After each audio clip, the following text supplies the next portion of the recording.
They said she was never good enough, just a small-town girl in a world that didn't want her. Her husband laughed at her behind closed doors, and his family openly mocked her. But what they didn't know was that she was quietly watching, waiting, and planning. When she finally decided to fight back, the fallout was nothing short of devastating. This isn't just a story about betrayal. It's about a woman who refused to be anyone's joke. Hi, I'm Katie, and I want to tell you about my friend Sarah, the quietest, kindest woman I know, and how she got the ultimate revenge on her husband Derek and his snobby, condescending family. Sarah met Derek 5 years ago. She was fresh out of college, working part-time at a local bookstore while helping her parents run their farm back home. Derek, a rising finance guy, all charm and expensive shoes, born into a family that treated brand names like religion and small-town roots like a disease. First it felt like a dream. Derek was the city guy, who saw something in Sarah no one else had. He made her laugh, said she was the most beautiful woman he'd ever met, and told her she was special because she wasn't like the others. That line always rubbed me the wrong way, but Sarah? She glowed. Then came the first time she met his family. It was a casual brunch, if you call catered affairs with place cards and passive-aggressive banter casual. His mom looked her up and down, smiled thinly and said, "You're adorable." Derek always did love rescuing stray kittens. His sister Lisa fake laughed and added something about the quaint little farm life. Sarah smiled through it all. She told me she thought they were just nervous about someone new, that they'd warm up, that they'd see she was a good person. Spoiler, they didn't. Every family dinner after that became a minefield. Little digs about her accent, she doesn't have one, comments about how she dressed, or snide jokes about her parents milking cows for fun. Derek? He'd either sit there chuckling or whisper to her afterward, "Don't take it so seriously, babe. They're just joking. They'll come around." And Sarah believed him, because she loved him. She always believed if she just gave it time, showed them she was kind and loyal, they'd see she was worth loving. And because when they were alone, Derek could be sweet. He'd brush her hair behind her ear, say he loved that she wasn't like the fake women his friends dated, that she grounded him, that she was real. And it worked. She stayed. She forgave the way he never defended her. She ignored the way he'd laugh along with the jokes when his buddies teased her for being so country she probably thinks quinoa is a bird. Because love makes you lie to yourself. But that was all before the party. Before the night everything snapped and Sarah decided she was done being their quiet, pretty punching bag. The revenge that followed? Let's just say Derek and his family never saw it coming. So, this all really turned the corner one night about 6 months ago. Derek's family was throwing a party at their country club. Something fancy to celebrate his dad's retirement from the family law firm. Huge deal. Everyone in their little elite bubble was going to be there. Friends, business partners, extended relatives, even Derek's old college buddies who used to call Sarah Cinderella in jeans. Sarah didn't want to go.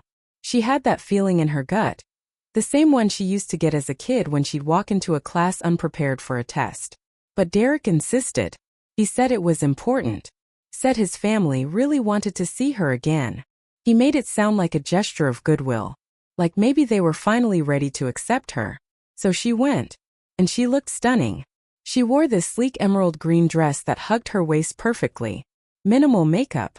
Hair pulled back. Just effortlessly elegant. Like someone who didn't need a brand name to be beautiful. I remember she sent me a mirror selfie before they left, and I told her, if they don't treat you like royalty tonight, they don't deserve you. But the moment they arrived, she knew it was all for show. His mother kissed her cheek with a smile so cold it felt like frostbite. Lisa, the sister, barely said hi, too busy flaunting her new fiancé, some hedge fund guy who looked like he judged the poor for sport. The room was full of sleek suits and silk dresses and champagne that tasted like money. Sarah tried to stay close to Derek, but he kept drifting from group to group, shaking hands, laughing. That's when it started. Again. First, it was small. Lisa's fiancé joked that Sarah probably got lost trying to find the valet, since country girls aren't used to paved roads. Laughter. Derek smirked. Didn't say a word. Then came the wine.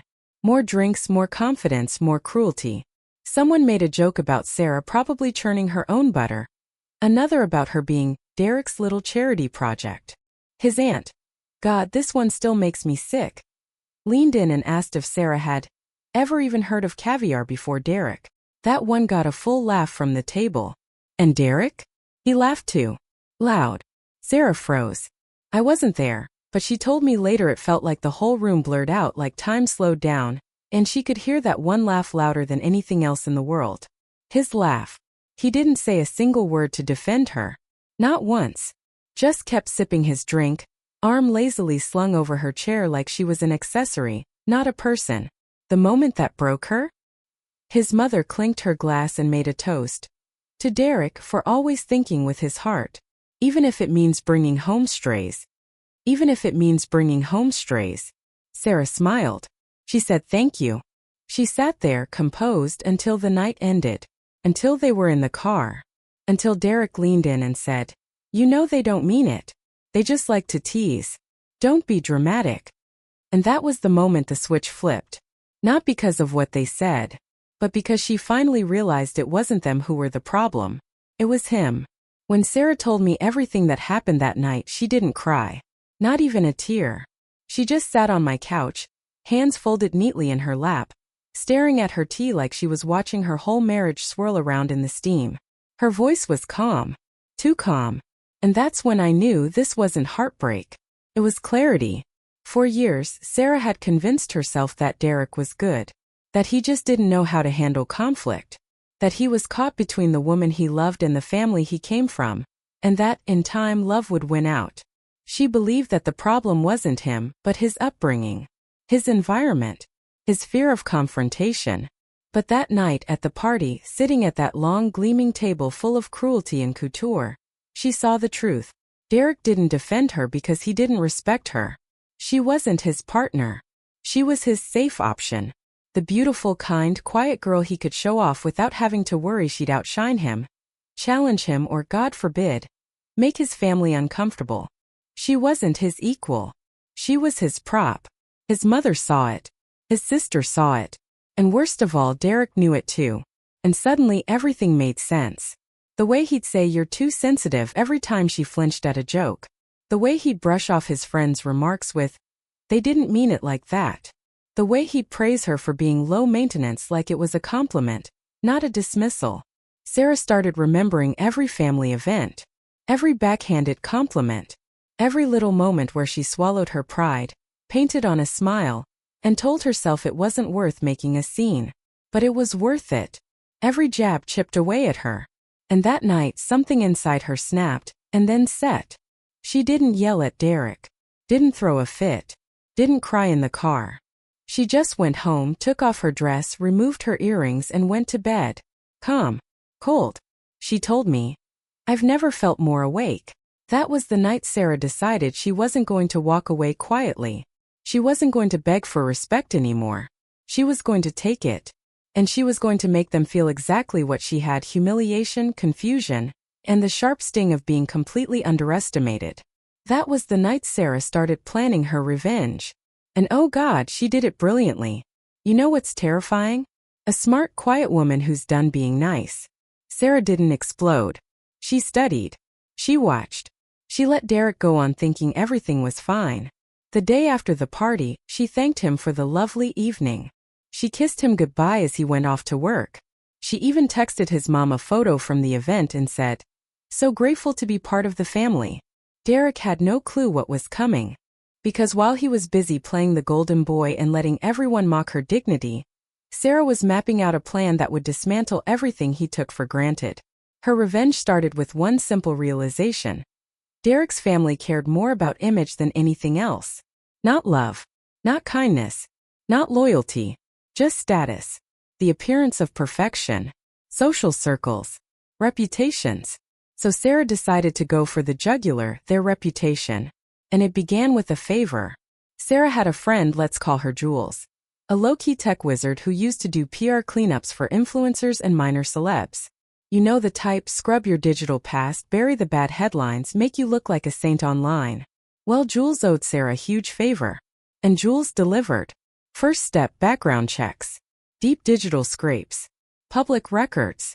Everything Derek's family had ever tried to keep polished, pretty, and buried. Business dealings. property ownership, anonymous online comments, even shady campaign donations from Derek's dad. By the time Jules was done, Sarah had a folder thicker than a wedding album, and way more scandalous. Second step, gather allies. Quietly, Sarah didn't scream her pain to the world. She picked a few well-placed people, Derek's co-workers, a few socialites his mom always tried to impress, and most brilliantly Derek's sister's ex-boyfriend, a guy Lisa dumped when he lost his job and fell out of their acceptable circle. That man still had a lot of rage and even more receipts. Sarah met with each one discreetly, kindly. She never lied. She just pointed them in the right direction. And then she waited. Because if there's one thing Sarah understood better than any of them, it's that slow, quiet chaos is far more destructive than loud revenge. And once the cracks started forming in Derek's perfect world, they spread like wildfire. It didn't take long for the first domino to fall.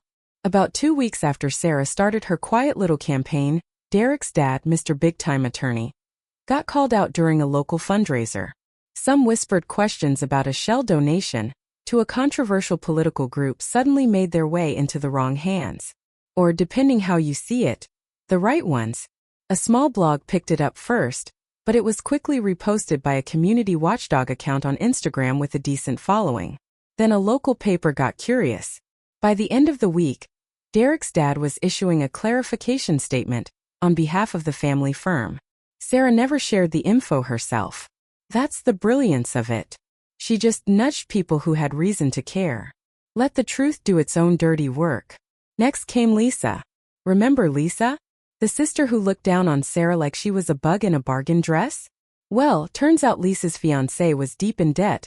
Massive credit card bills, borrowed money, and even some bad faith investments tied to Derek's old college buddy. Sarah knew this because she dug up the info through mutual LinkedIn connections and Jules' background scrape. Then she casually passed this intel along to Lisa's new future mother-in-law through an anonymous tip on a wedding planning forum. Yes, those exist. And yes, rich moms lurk on them. Wedding canceled. Publicly. Dramatically. Lisa was humiliated. Her mother had to do damage control through a mental health break post on Facebook. People started whispering that maybe the Golden family wasn't as shiny as they pretended to be. Meanwhile, Derek? Clueless. He thought things were just coincidentally falling apart. At home, Sarah was sweet as ever, cooking dinner, asking about his day, letting him believe she was still playing her role as the quiet, beautiful wife who didn't rock the boat. But behind the scenes, she was pulling threads he didn't even know existed. Then came her final perfect move, the one that would shatter Derek personally and financially, because Sarah didn't just want to watch his family unravel. She wanted him to finally feel what it was like to be sidelined, humiliated, and completely powerless. Sarah knew exactly where Derek's pride lived. In his career. He wasn't just some numbers guy. He was a rising star at one of the city's top investment firms. Always networking, always shaking hands, always posting inspirational LinkedIn updates about persistence and building empires. You'd think he invented ambition. And guess what? Sarah had helped him with all of it. She proofread his pitches, rehearsed presentations with him, played the smiling wife at office functions. She made him look stable, grounded, like a man with his life perfectly together. So she decided to take her image back and take his with it. She started by collecting every piece of evidence she had of Derek's two-faced behavior. Screenshots of texts where he dismissed her. Voicemails where he laughed about his family calling her charity. Photos from parties where he looked lovingly at her in public, but then mocked her in private. Even subtle video clips of family dinners where he just sat there smiling while she was being picked apart. It wasn't dramatic, but it was damning, especially when placed in the right context.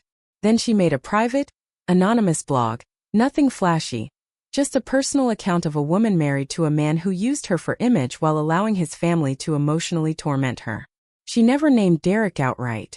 She never had to, because by now, people were already whispering about his family's recent scandals.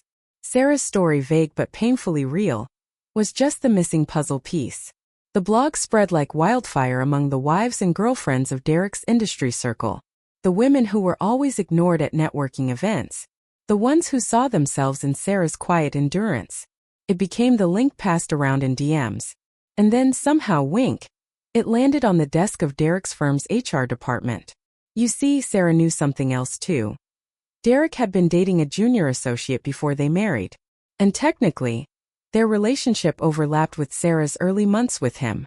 The kind of thing firms frown upon when it comes with power dynamics, especially when paired with public scandal and quiet HR murmurs.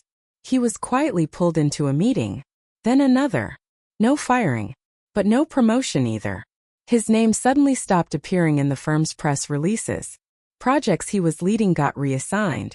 Derek came home stressed, confused, telling Sarah he didn't know why people were acting weird. She just kissed his cheek and said, "Maybe you're imagining it." He didn't see the smirk she gave herself in the mirror that night.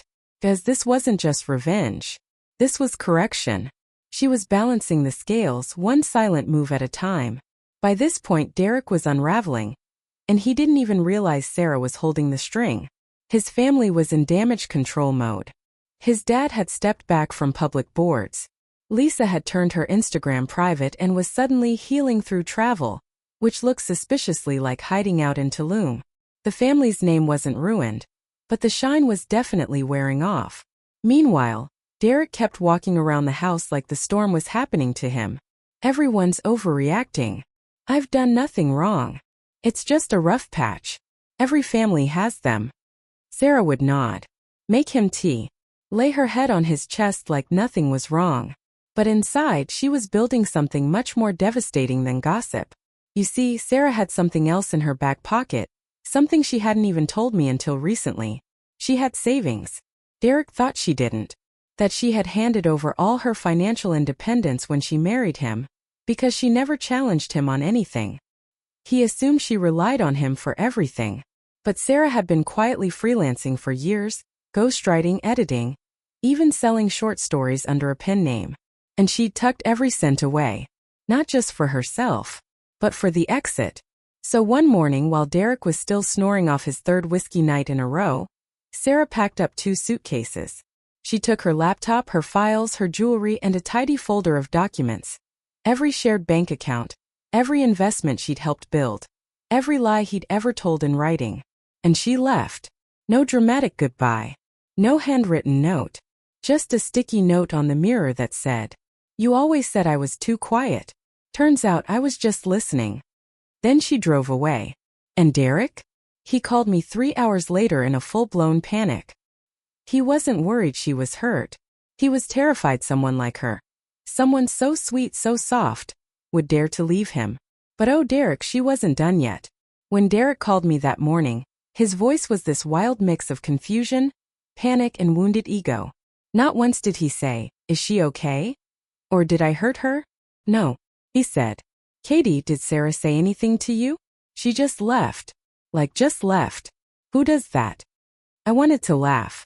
Who does that? The woman you mocked. The one you let your family tear apart. The woman you thought would never have the spine to walk away. But I kept my cool. I said, "No clue, Derek. Maybe she finally got tired of being the joke." He went quiet. Sarah, meanwhile, was already 3 states away, staying in a gorgeous Airbnb by the coast, sipping coffee on a wraparound porch, watching the sunrise over water instead of Derek's back as he ignored her at another family dinner. But she wasn't just running away. She was laying the final piece of the plan. Sarah had already spoken to a lawyer. A great one. Quiet. Discreet. Fierce. The kind of lawyer who specialized in divorce settlements where one spouse tried to pretend the other was invisible. She had receipts. Dates. Proof of emotional abuse.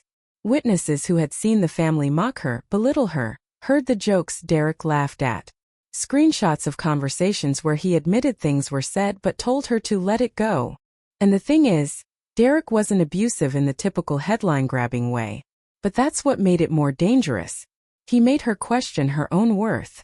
He convinced her for years that she was overreacting, that it wasn't a big deal, that she was lucky to be part of his world. And now, she was about to take half that world from him. Not out of pettiness, not to hurt him, but to make it clear, she saw him now. She'd filed for divorce, cited emotional cruelty, and requested mediation. She didn't want a long court battle. She wanted a clean, cold slice of the life she helped build. And she was going to get it. Derek's reaction? First denial. Then rage. Then pathetic bargaining. He called. He emailed. He even showed up at my apartment once. She doesn't understand what she's doing, he kept saying. We can fix this. I love her. No, Derek.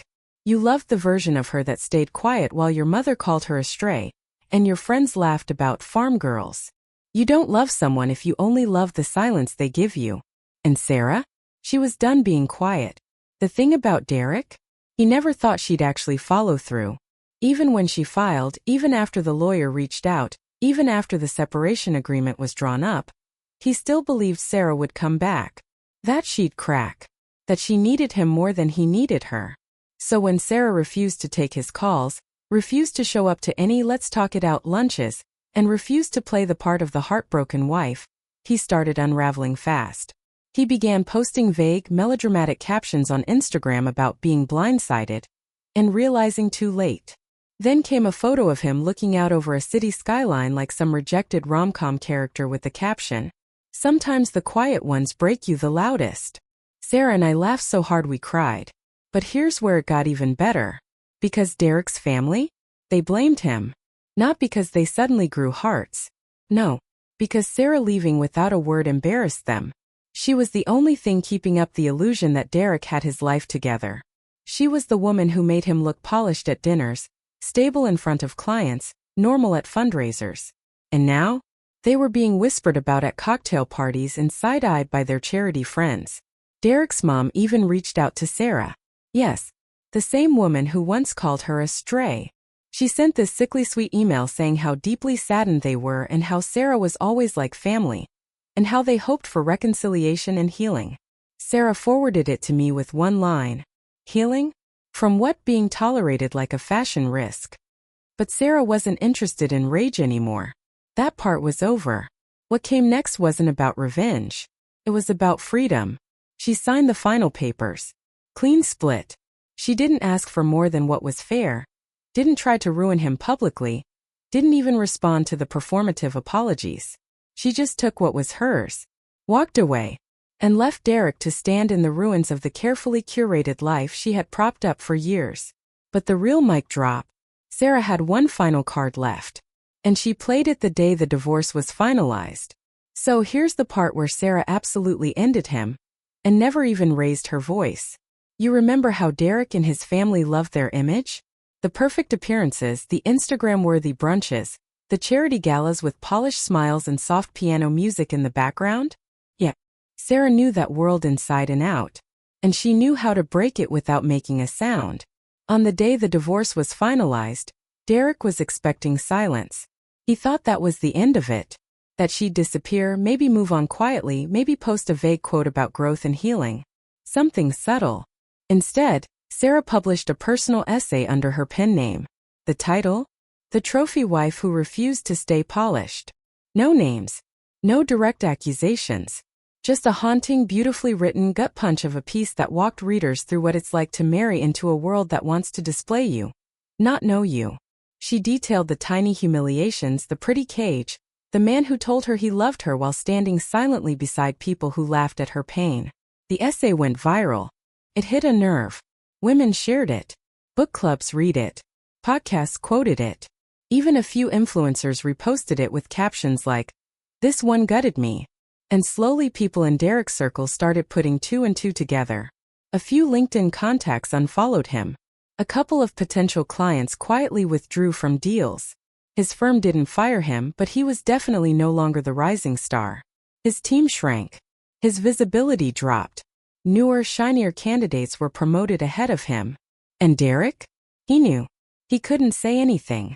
Couldn't call her out. Couldn't accuse her of smearing him, because she never named him. Never lied. Never dragged him publicly. She just told the truth. And the world listened. And the best part?